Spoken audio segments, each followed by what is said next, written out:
On m'a dit que vous vouliez traiter de bonne aventure. Donc, dans le cadre du projet comme tel, je travaillais à l'époque pour le groupe Cardinal Hardy. Donc, je suis urbaniste depuis déjà près de 10 ans. Puis à l'époque, j'étais plus urbaniste junior, je dirais, dans le cadre de ce projet-là.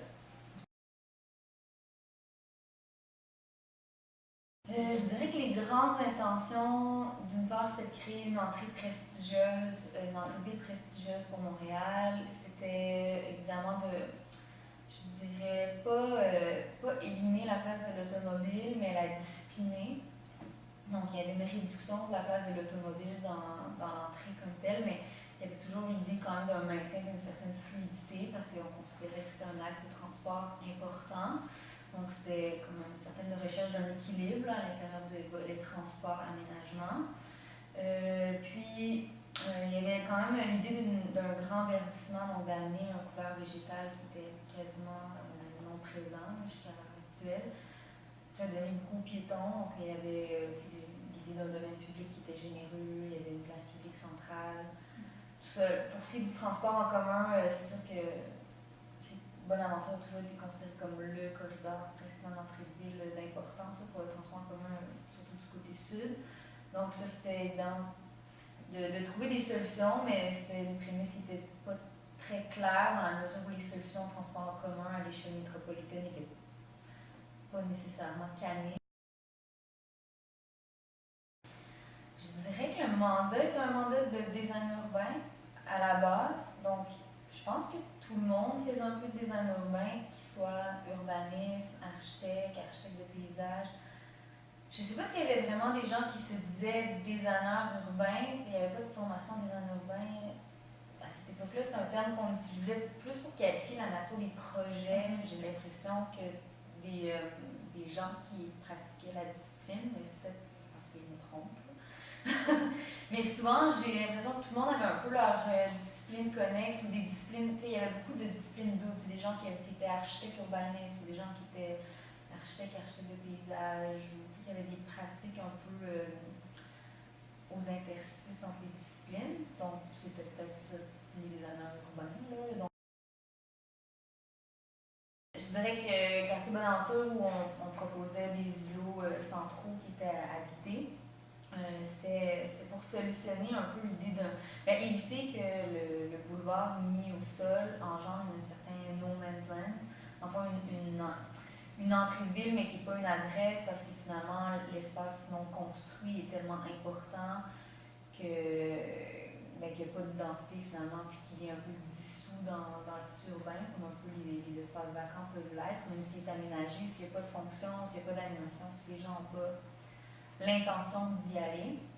Mais on trouvait que c'était un peu difficile. Donc, c'est ça, c'était l'idée de faire des liens plus par l'animation, puis l'interface avec le bâti, puis l'espace non construit, que par l'espace public comme tel, qui, nous, on pensait, s'il n'était pas animé ou s'il n'y avait pas de fonction proche, on doutait de la possibilité finalement que ça soit des espaces identitaires puis appropriés. C'est que le projet actuel est beaucoup plus simple à réaliser dans un certain sens. Oui, il n'est pas rentabilisé par les bâtiments, mais l'aménagement est relativement sommaire. On parle d'un grand terre-plein aménagé, donc ça se fait relativement facilement. La solution tramway n'est pas plus achevée aujourd'hui. On ne sait pas au final si quelle forme elle va prendre, mais c'est ça. La grande différence, c'est vraiment l'absence de bâtiment puis d'activité. Donc, c'est un espace public, puis on se demande qui va aller là, mais c'est peut-être la critique principale qu'on peut faire du projet. C'est sûr, ça dépend beaucoup de la qualité des aménagements, mais je dirais même si la qualité des aménagements est là, c'est ça, ça prend comme des attractions au-delà de l'espace comme tel, soit aux abords du bassin Pire, soit du côté de Griffintown, du côté de Récollet. Ce qui peut arriver, mais ça va demander des grands joueurs parce que c'est quand même un espace important. C'est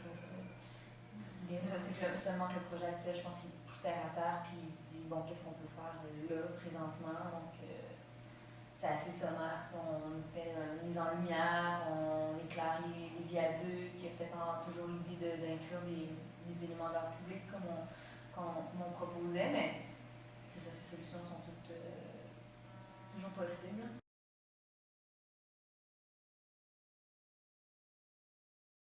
Selon moi, le design urbain, c'est beaucoup dans l'interface entre le privé puis l'espace public. Donc, dans la prémisse où on fait une entrée de ville publique, où les terrains centraux sont des espaces publics aménagés, ben, pas qu'il n'y ait pas de design urbain, il y a toujours l'aménagement des trottoirs et tout ça, il y a quand même toujours l'interface avec les bâtiments qui sont un peu plus loin, mais on est moins dans le précis, dans la finesse, dans l'interaction entre l'architecture, le domaine public, le transport, tout ça. Quartier Bonaventure, on était quand même. Il y avait une complexité par justement l'implantation des bâtiments dans les îlots centraux et tout ça, donc dans les solutions, il y avait comme je dirais pas une finesse qu'il n'y a pas dans le projet actuel, mais un certain niveau de.